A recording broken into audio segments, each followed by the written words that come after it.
Hi friends, இன்றைக்கி நம்ம என்ன பார்க்க போகிறோம்னா எல்லாருக்கும் ஃபேவரட்டாக இருக்கிற நெத்திலி கருவாடு தொக்கு தாங்க பார்க்க போகிறோம். வாங்க எப்படி பண்ணலான்னு பார்க்கலாம். கருவாடை நல்லா வாஷ் பண்ணி வச்சுக்கலாம். இப்போ ஸ்டவ் ஆன் பண்ணி கடாயை வச்சு 2 ஸ்பூன் நல்லெண்ணெய், கடுகு, வெந்தயம், சோம்பு, ஜீரகம், கறிவேப்பிலை சேர்த்துக்கோங்க.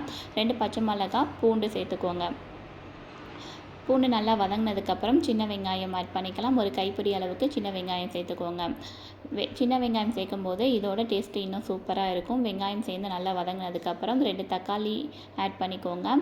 டேஸ்ட்டுக்காக உப்பு சேர்த்துக்கோங்க. தக்காளி நல்லா வதங்கினதுக்கப்புறம் நம்ம வாஷ் பண்ணி வச்சுருக்கிற கருவாடு இதை ஆட் பண்ணிக்கலாம். இப்போ 1/4 ஸ்பூன் அளவுக்கு மஞ்சள் தூள் சேர்த்துக்கோங்க. 2 ஸ்பூன் அளவுக்கு வீட்டில் அரைச்ச குழம்பு மிளகாய் தூள் சேர்த்துக்கலாம். குழம்பு மிளகாய் தூள் இல்லைன்னா 1 ஸ்பூன் சில்லி பவுடர், 2 ஸ்பூன் மல்லித்தூள் சேர்த்துக்கோங்க.